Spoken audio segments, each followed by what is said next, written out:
start with Adam Emmerich. Hello, good morning. My name is Adam Emrine. I'm the Urban Planning Commissioner. Molly Cody, Transportation Planner Commissioner. Elaine Wine, Architect Commissioner. Elizabeth Connor. Oh, sorry. Artist Commissioner. Erica Bush, Urban Design Commissioner. Jill Curry, At-Large Commissioner. Do we have Matt back? Maybe not. All right, Molly Spatalnik. I'm the Get Engaged Commissioner, excuse me, and Urban Designer. I'm Pooja Shah, Engineer Commissioner. Hi, sorry, I keep jumping in before it's my letter. Vinita City Landscape Architect Commissioner and Chair.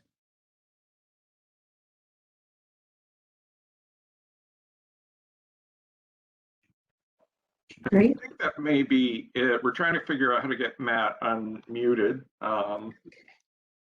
And please don't take offense at that, Matt.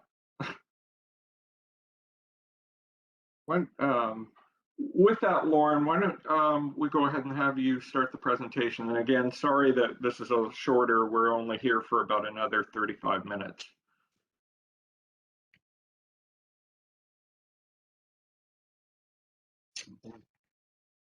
No problem. Okay. Thanks, Lauren. Take it away. Yeah, thank you. Okay, can you all see my screen? Yes. Yes. Fantastic. So kind of really want to spend the bulk of the time going over a 2022 work program, but I really want to kind of contextualize the shifts that the office has made over the last couple of years, just from an organizational culture and public-facing emphasis. So I know you all are familiar with this, but I think it's been really important for us as we've had an opportunity to share this with elected officials, some of whom are new, and directors who are also new, kind of what our work centers around, which is collaborative planning, advancing equitable development, and creating great places. We've really kind of always tried to focus on equity, but I think, you know, with everything that's happened over the last couple of years, I think everyone's had a lot of time to sit at home and think about things, what that really means in our day-to-day practice. What does it actually mean to have the work let through an equitable lens?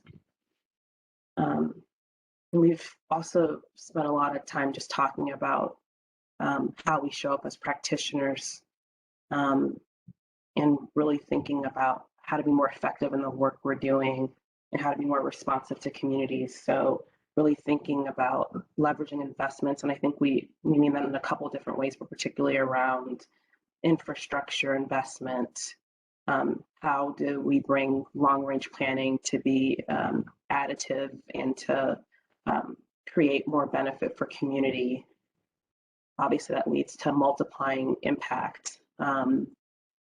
I think something that OPCD is pretty well recognized for is our data analysis. We think about our comprehensive plan and our the mapping that shows up there around anti-displacement and access to opportunity.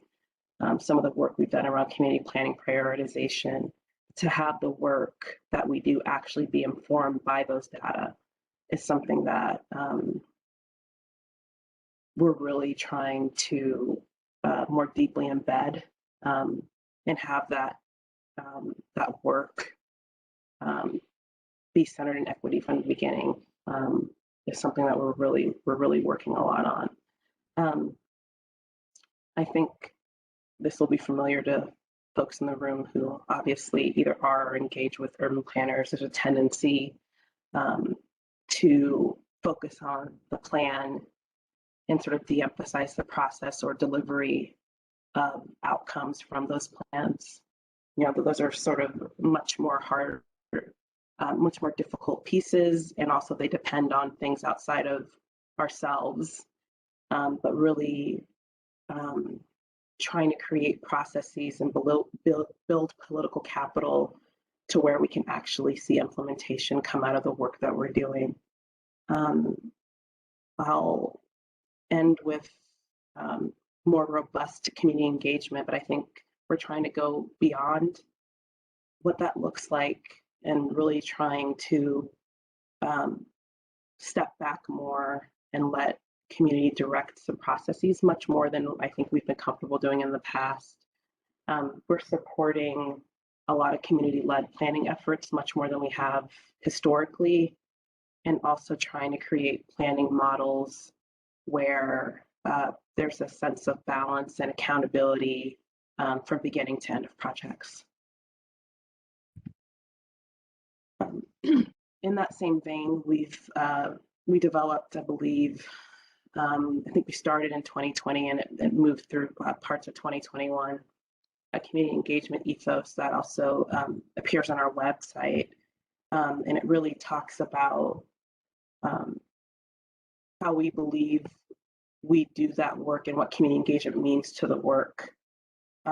We've talked, a lot about a sustainable city, a livable city that addresses the needs of community, and that we're imbuing sort of justice for members of our community in our planning, in community development, in design processes, and fundamentally in the decisions we're making. And really trying to make significantly greater efforts to engage all residents in the city.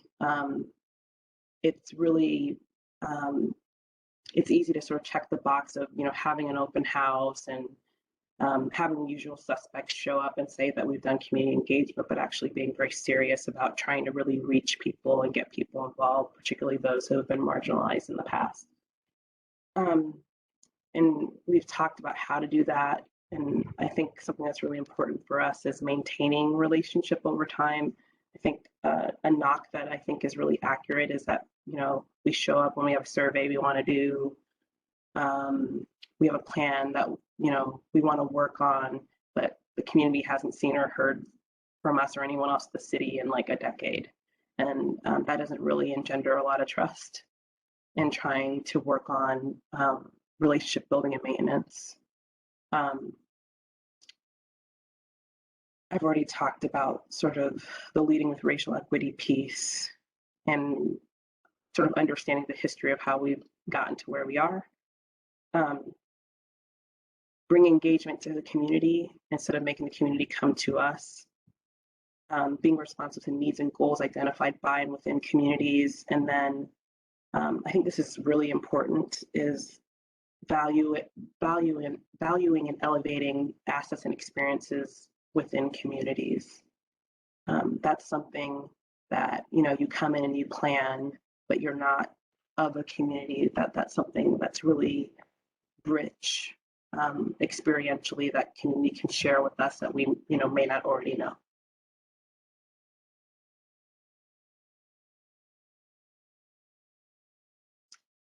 So I think something that is important is sort of our citizen boards and volunteers that are part of,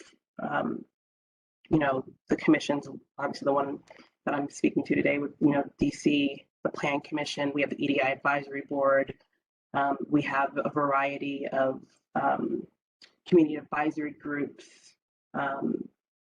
technical advisory groups that we count on the expertise and experience of residents of the city to help make work. And I'm kind of to the point of those sort of ad hoc groups that we may stand up. We have things going on throughout the city at any given time, but CID, South Park, Georgetown. We recently completed an urban plan in Crown Hill. We have work happening in Pioneer Square and CID around coordination of of projects and Jackson Hub. Obviously, with all of our EDI grantees, we're constantly in communication and contact with those folks. And then other ways that we reach out to people are our website, through social media. And we have some storytelling videos we've been producing over the last year and a half.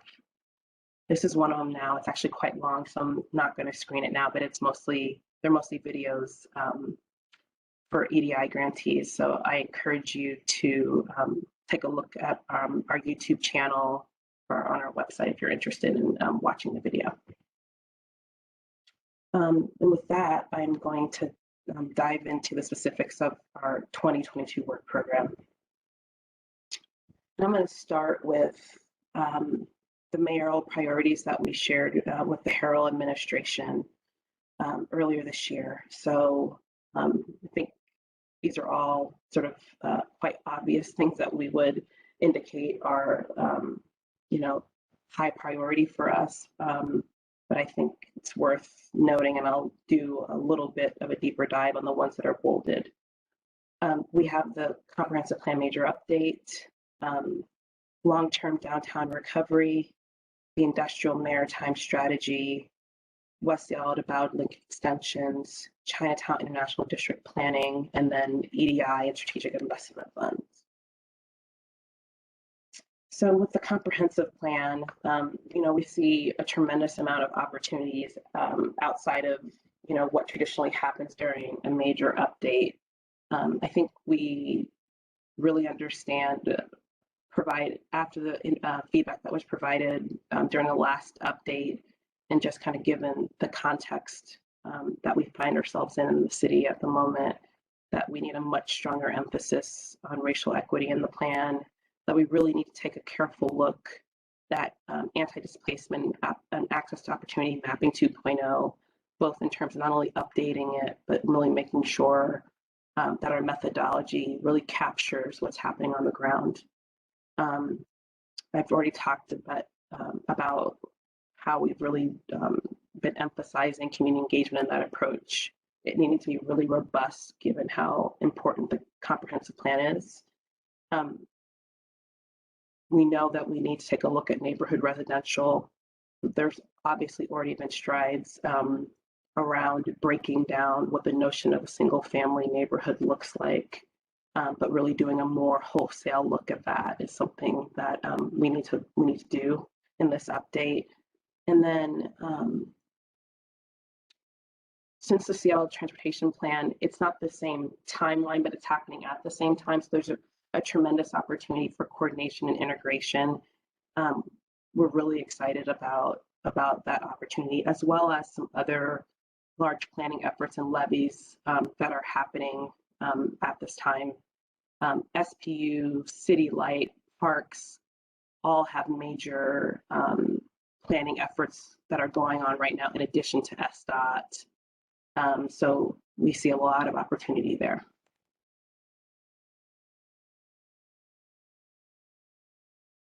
With downtown planning, so I kind of mentioned that real focus on resiliency and recovery. We know that we're going to need to do things like take a look at what small business support looks like moving forward, a consideration and understanding of the homeless population and some of the issues surrounding that and how to be responsive to that. Understanding that we're not the principal department responsible for that work, but that it's something that literally cannot be ignored. And that is a part of what planning in cities has to be about.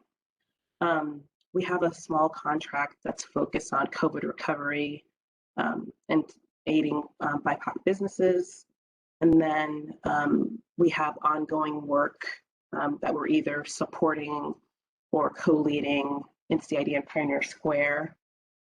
And then we also have West Seattle to Ballard link extensions that are happening through our CBD, and all the future planning and mitigation packages that are going to impact the built environment that we need to keep track of and look for opportunities there as downtown is going through recovery from the last couple of years. I've already obviously talked about CID since that's one of our downtown neighborhoods, but I want to do a little bit deeper contextualizing of the work there. And I just think it's important to state how much work there is to be done to understand what our scope is in CID. You know, I mentioned the station area coordination and early planning. We are doing more in CID than any other neighborhood or station along the alignment, just given the complexity of issues in CID. I mentioned the Jackson Hub work and the project coordination component of that work, which will be ongoing. We're supporting the Friends of Little Saigon action plan pretty heavily. And then we have an ongoing collaboration with the Department of Neighborhoods around the entire CID portfolio and trying to better identify roles and responsibilities for that work. We even have a position that will be starting sometime this year that we'll be splitting with DON that'll be dedicated to this work. With that, I'm gonna now go into work program by division area. So area planning, some of this I've already covered. Westfield and Ballard, I just want to note that we have an FTA grant for $1.75 million around equitable trans-oriented development. We're starting to really get moving on that kind of after a bit of a slow period through COVID. But there's other stations in that ST3 package that are of concern. We have 130th Street, which is going to be moving into an environmental review period. We have a state grant, the TODI grant, that will be funding the EIS for that. And then we're kind of waiting for some signaling on Graham Street. Sound Transit has yet to staff that as far as I understand it. So we definitely need to get moving on that. There's a community-led plan that we're kind of, that has been put out. That's great work. And we want to make sure that we're not getting out ahead of the community, but also understanding that that timeline has been moved up some and that we need to be ready for that station open. I already mentioned the downtown sub-area plan that we'll be doing. That'll kick off later this year. For those who've had a chance to work on one of those, you know that they're basically scale-wise like miniature comprehensive plans. They're very cross-cutting. A lot of work and analysis goes into them. We're starting our sort of a suite of sub-area plans. We'll be doing 6 for our urban centers. Downtown will be the first, and then we'll move on from there. We'll have a plan that we will share with electeds, I believe at the end of June or July, that'll update our strategy for executing the 6 to be in compliance with PSRC, and also to be able to find that, to be able to do that extra layer of analysis and planning in places where we anticipate a lot of growth. South Park, looking at Highway 99 removal, that is a community-led effort that we're supporting. There was recently a $600,000 Washington State grant that'll be looking at a feasibility study envisioning process for Highway 99 in South Park. We have a couple of community planning efforts that we are intending to get going this year. Westwood, Highland Park, and Aurora Licton Springs. I think you all are familiar with the tremendous work that happens with New Amish Valley program. That is really exciting. We're adding an FTE to help support that work, and they also have a Robert Wood Johnson Foundation grant that they're going to be working on for resiliency districts. So lots of really fascinating, exciting work there. And then with our Indigenous planning program, trying to continue to add capacity there. Really excited. We're adding an Indigenous planner this year as well. So that's exciting to be able to bring those perspectives by a practitioner that's steeped in that work with both lived and practical experience. We're thrilled about that addition. Community investments, Most of this stuff is related to the Equitable Development Initiative. So we have what we call EDI Classic, or a little nickname for that work, sort of traditional grant making there. The Strategic Investment Fund. We have the Equitable Transit-Oriented Development Program work that is kind of a joint effort with area planning, but really focused there on what community-led and community-owned transit-oriented development opportunities there might be around station areas at West Seattle, Ballard, and moving forward. Jumpstart, we have a new funding revenue stream that is going to put more dollars in the hands of community. So building up that program. We have Red Barn Ranch, which is a property out in Auburn. We're partnering on that with SPU. That'll be hopefully a piece of property that'll be turned over to community. And then the Capital Sub Cabinet, that's something that we rebooted just over a year ago.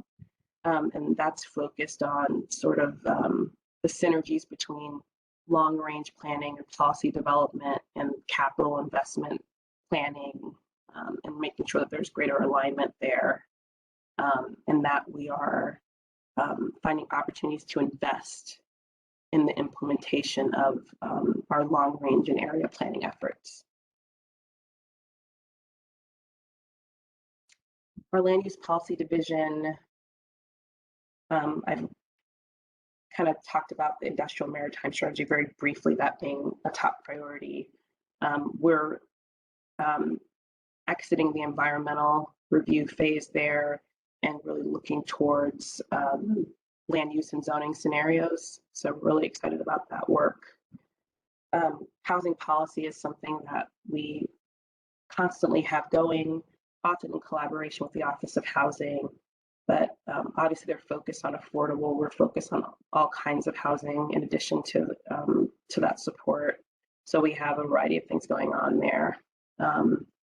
Design review, update, and RET, we're supporting SDCI on that work.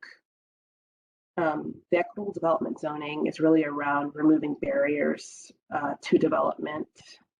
That was a project that was brought to us by some of our EDI grantees. So that's a fairly new program, but we're really excited about the opportunities to adjust regulations and legislation to make it easier for our community partners to realize their goals.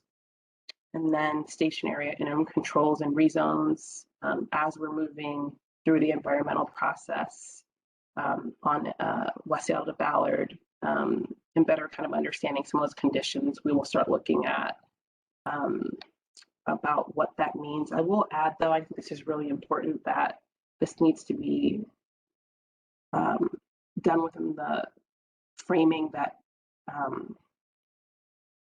costs are spiking, anti-displacement is very real, and that rezones can have a real impact on that, and that we need to be extremely thoughtful and in some cases surgical about those rezones. So we're very, very aware of that. And then ST3 design guidelines and guidance, I think y'all are quite familiar with that. So that's been moving along quite nicely. And then I'll conclude with our long range planning division. Lots of really large projects. Obviously, the primary one being the comprehensive plan major update, the annual amendments, which will be happening this year. We have the sub-area planning strategy. So I mentioned that it's the downtown sub-area plan will be the first of 6. So we need to have sort of like a work plan for how we're going to execute on the other 5, how we're going to staff and budget it, what our approach is going to be. And I think one other thing within that we're really looking forward to developing and sharing is kind of what our approach is going to be for all scales of plans, and being really clear about what that public messaging looks like. And then just lastly, we're working with OSE to start better understanding OPCD's role around climate change and resilience work. With that, that is the end of the deck. And if you have any questions, comments, or concerns, I'd love to respond. Thanks, Lauren. Apologies for not kind of teeing you up a little bit more at the beginning of the presentation. When I say that, I think, for commissioners to understand a little more context about why the Seattle Design Commission is housed at Office of Planning and Community Development. We're housed there for some very specific reasons. In part, when OPCD was created, it was envisioned to be really a convener of city departments, one of their roles on capital investments. And I specifically wanted the Design Commission to be housed at OPCD to leverage and build on that role as the commission as an earlier influencer in what the vision for OPCD was when it was created about 6 years ago. And certainly, we played a role to some degree. A good example is the commission support for the Washington State Convention Center public benefit package that created $1.5 million in funding for the LID I-5 study that was implemented through OPCD. So there was a lot of good reasons to have OPCD and Seattle Design Commission based at OPCD. And as a practical matter, we're all employees of OPCD that staff this effort. As the vision, I think, for OPCD has changed with administrations and now with Lauren and Rico Kirindongo leading the office, I think we want to really be intentional on getting back to that original question, which is how the Design Commission can be engaged in OPCD work in a meaningful way. We've certainly done that to some degree with Sound Transit 3 and WSBLE, with support for the efforts in the CID, with Jackson Hub, with the FTA grant.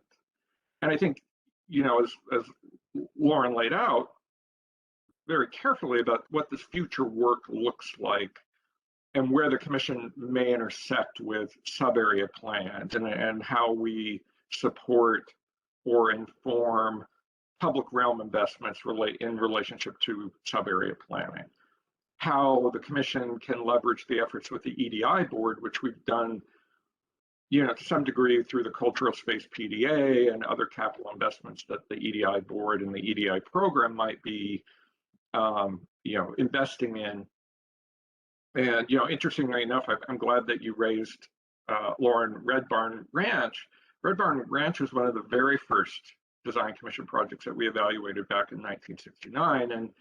And Red Barn Ranch in the Auburn, I guess it's technically in the Auburn, it's what its new life is going to be and who is going to be responsible for that. I've tracked a little bit with the EDI team, and it's interesting.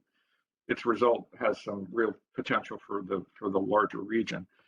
And I also think finally, just to close in terms of a little bit of background, OPCD hasn't done as much capital work or traditional urban design projects as I think that what was intended, but I think certainly where the commission intersect in some of those areas as OPCD and Lauren and Rico in particular develop where those touchstones are in the types of work we do.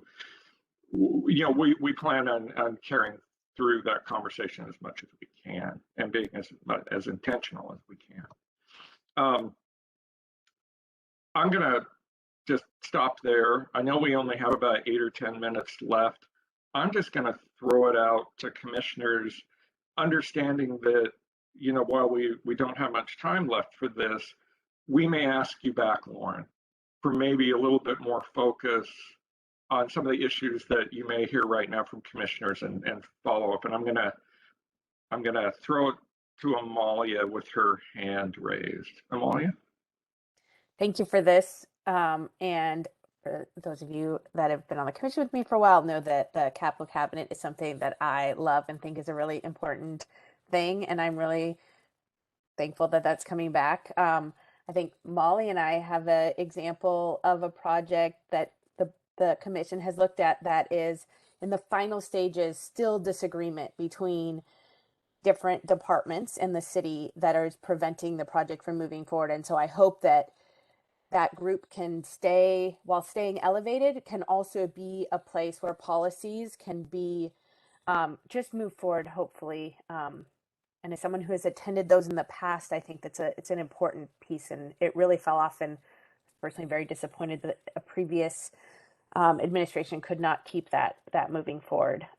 So I would just say if there's anything that the Design Commission can do as commissioners to help you get money for that or staff that, please let us know, because I think it's important to the success of many projects moving forward with all of the goals that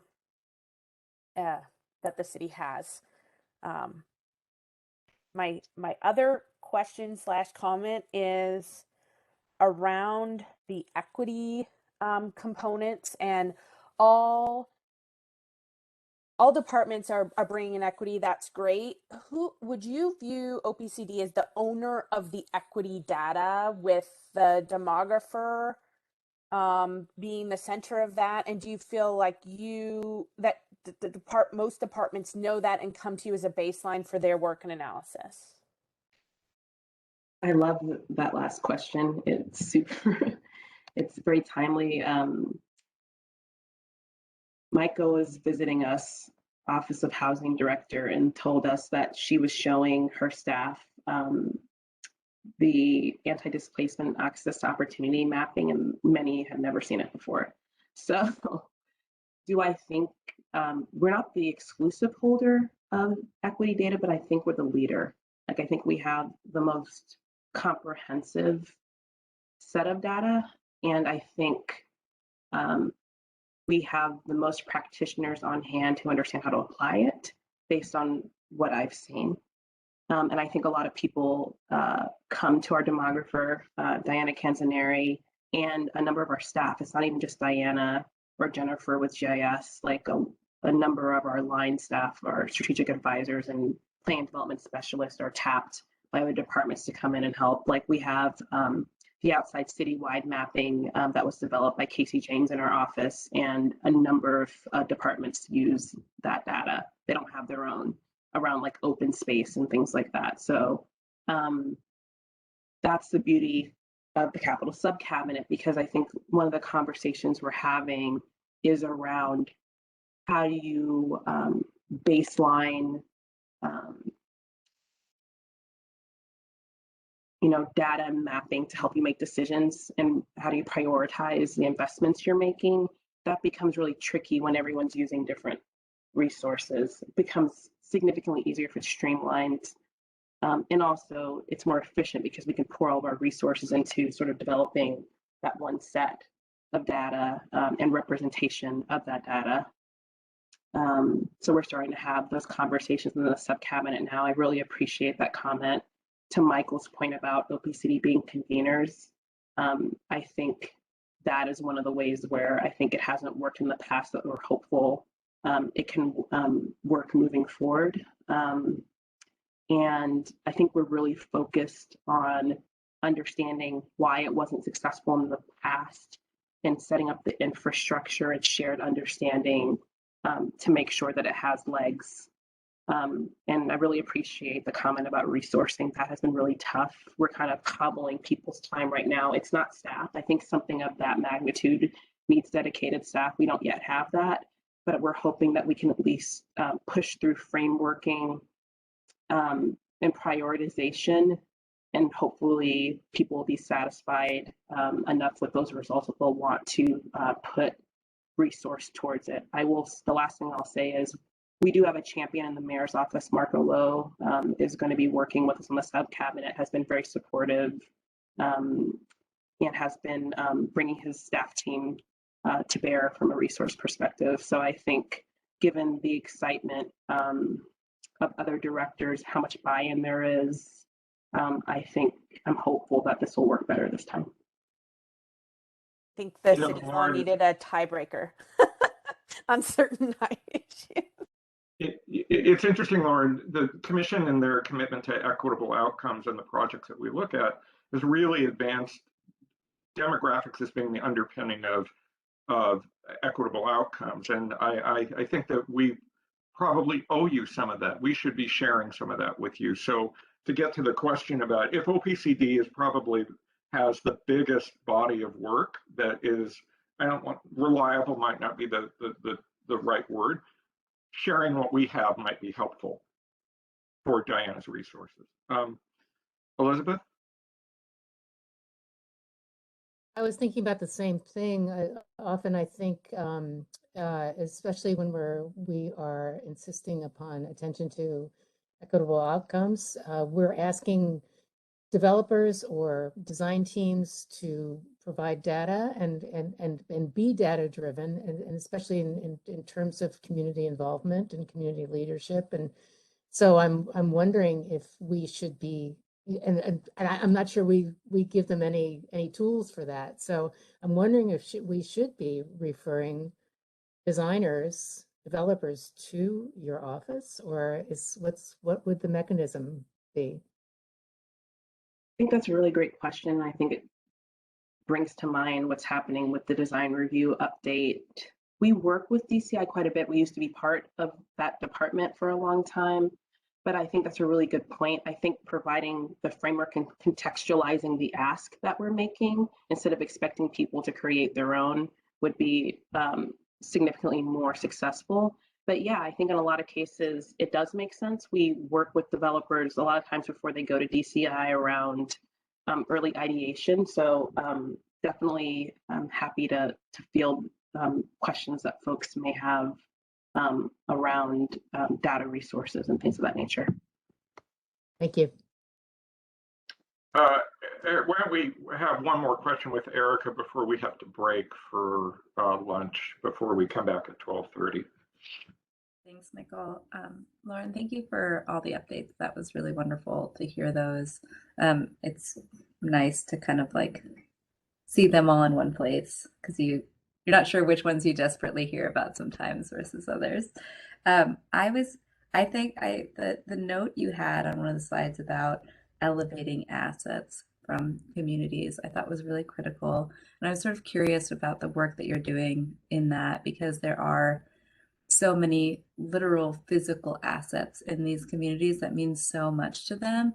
And I know they're working really hard, but struggle so much to actually support those assets, those like physical entities that are so powerful. I was curious what OPCD's kind of thought processes around that. Sure, I think there's a couple things, and I think it depends on the nature of the asset. So I think in some cases, EDI and funding, there's a lot of cultural placekeeping that's often a part of those proposals and that funding. So that's one piece, but I think kind of speaking to data as well, DON is actually doing some cultural asset mapping, and we're planning on working with DON on sort of trying to capture some of that information. I think it's really interesting because there's a lot of components to this. It's sort of like that recognizing and acknowledging and just like knowing the thing is there, but what do you do about maintaining that thing or restoring that thing or elevating that thing? So I think it's a lot easier to understand how to do that as we undertake area plans, those sort of small area interventions or urban design work, but it becomes significantly more challenging as to what that looks like on a comprehensive or citywide level. And I think that's still to be determined. And if we can take forward the actual sort of mapping exercise into something greater, that's still to be determined. You know, Lauren, I think what I'll do is, we're right at noon. I have the PDF version of your presentation that you sent. Maybe what I'll do, I'll send it out to commissioners and ask for any particular follow-up questions that we can do formally or informally with you. That's great. Yeah, happy to. Again, apologies for the truncated time period. Happens sometime, but I appreciate your flexibility in it and the detailed presentation. So thank you. Great, thank you for having me. Thank you. Thank you, Lauren. Thank you.